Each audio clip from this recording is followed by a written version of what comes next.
ሰላም ጤና ይስጥልን። በዓለም ዙሪያ የምትገኙ ውድ ወገኖቼ በያላችሁበት ሰላማችሁ ይብዛ። ዛሬ የምንገኝበት ቦታ የኑሮ ሁኔታ ወይም የምናልፍበት ፈተና ምንም ይሁን ምን ይችን አዲስ ቀን ለማየት በመብቃታችን ብቻ ትልቅ ምስጋና ይገባል። ስለዚህ ዛሬ ቀናችንን በምስጋና እንጀምር በሚል ርዕስ በተለይ በስደት ያላችሁ ብርቱ ወገኖችን የሚያበረታታ መልእክት ይዤላችሁ ቀርብ ያለው አብራችሁን ቆዩ። ስደት ቀላል እንዳልሆነ አውቃለሁ። ከቤተሰብ መራቅ፣ የባህልና የቋንቋ ልዩነት፣ ብቸኝነት፣ አንዳንዴም የስራው ድካምና የነገው ቀን ስጋት፣ እነዚህ ሁሉ አእምሯችንን ሊያስጨንቁት ይችላሉ። ጠዋት ስንነቃ ዛሬስ ምን ይገጥመኝ ይሆን የሚል ስጋት መፈጠሩ ተፈጥሯዊ ነው። ነገር ግን ጠዋት ስንነቃ የምናስበው የመጀመሪያ ነገር ቀናችንን ሙሉ የመምራት ኃይል አለው። ትኩረታችን በሌለን ነገር ወይም በስጋታችን ላይ ካደረግን ቀኑ የከበደ ይሆንብናል። ነገር ግን ትኩረታችን ባለን ነገርና በምስጋና ላይ ካደረግን ውስጣችን አዲስ ብርታትን ያገኛል። ታዲያ በስደት ሆነን ምን የምናመሰግነው ነገር አለ ልትሉኝ ትችላላችሁ።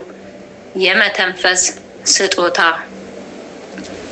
ዛሬ ጠዋት ካልጋችን የተነሳ ነው በገንዘባችን ወይም በጉልበታችን ሳይሆን በፈጣሪ ቸርነት ነው። ይህ አዲስ ቀን አዲስ ተስፋና አዲስ እድል ነው። የትላንትናዋ ቀን ትላንት የነበሩት ውጣ ውረዶች አልፈን ዛሬ ላይ መቆማችን ራሱ ትልቅ እድል ነው። ብርቱነታችሁ በባዕድ ሀገር ቆማችሁ ለራሳችሁና ለቤተሰባችሁ የምትለፉ እናንተ ብርቱዎች ናችሁ። ይህን ጥንካሬ የሰጣችሁን ፈጣሪን ማመስገን ይገባል። ምስጋና ማለት ነገሮችን ሁሉ አልጋ ባልጋ ስለሆኑ ብቻ የሚደረግ አይደለም። ምስጋና ማለት በፈተናዎች መሃል ፈጣሪን ማመን፣ የዛሬውን ቀን ስለሰጠኸኝ አመሰግንሃለሁ፣ የነገውንም ላንተ ተዋለው ብሎ ልብን ማሳረፍ ነው። ውድ ወገኖቼ እናንተ ታጋሾች፣ ጀግኖችና ታታሪዎች ናችሁ።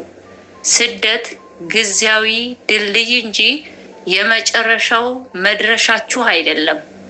ዛሬ የምትዘሩት እንባና ድካም የነገ የደስታ ፍሬ ሆኖ ለእናንተና ለቤተሰቦቻችሁ እንደሚተርፍ እመኑ።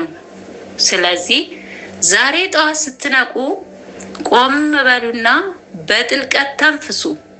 ፈገግ ለማለት ሞክሩ።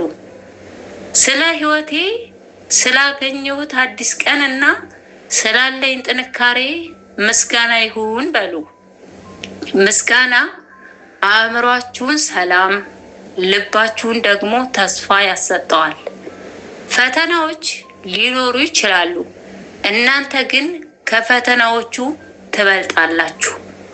ይህ ቀን የሰላምና የጤና የበረከት ቀን እንዲሆንላችሁ እመኛለሁ። በትዕግስትና በተስፋ ወደፊት ተጓዙ። ይህ መልእክት ብርታት እንደሆናችሁ አምናለሁ። ከወደዳችሁት ላይክ እና ሼር በማድረግ በጭንቀት በሐዘን ተስፋ በመቁረጥ ውስጥ ላሉ ወገኖቼ ብርታት እንዲሆናቸው ቪዲዮን ላይክ እና ሼር ያድርጉ። ቻናሉን ላይክ በማድረግ ቤተሰብ ይሁኑ። በያላችሁበት ፈጣሪ ሰላማችሁን ያብዛው። ሰላም